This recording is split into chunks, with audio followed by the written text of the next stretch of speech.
Welcome to Wading into Retirement. I'm Mike. And I'm Laura. And today is going to be a very quick episode. We're doing a quick housing tour. It's the third one that we're putting on our channel. And this is one from San Miguel de Allende, but a little bit of a different flavor to this one. Yes, and it actually has a little bit of added potential, which after our last episode with our realtor, we are now looking at different options to generate income and maybe get to retirement a little bit faster. So just to summarize this one before we go into the actual house tour, it was in more of a local neighborhood.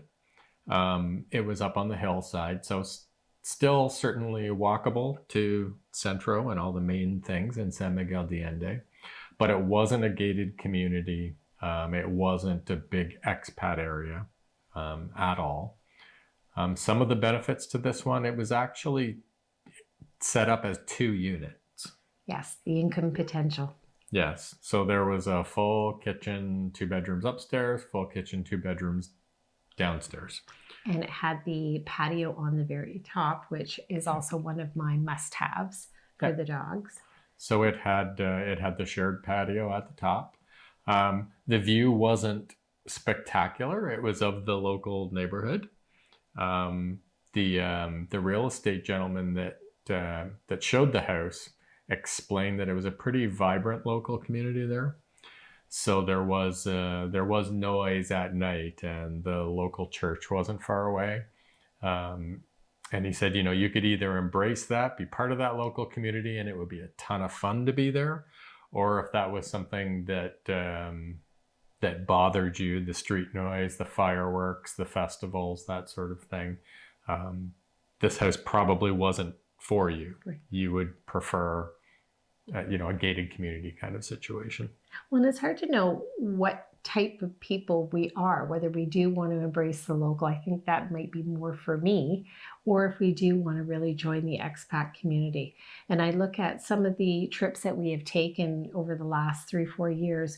We started out very much doing like the resort type, which would be more the expat being around, Canadians and other world travelers. But more recently, we're getting into the really embracing the local flavor, trying the foods, talking to people, trying to learn the language. So in that regard, this might be a more ideal house. The courtyard on the bottom with having 2 dogs, I just don't know if it would meet our needs. It was very long, very narrow, although they did have a beautiful mirror, hence the name Mirror House, to try and give that feeling of being bigger and wider. And the finishings were just not quite what you would see in some of the other house tours that we took. Not that they weren't replaceable. It was local.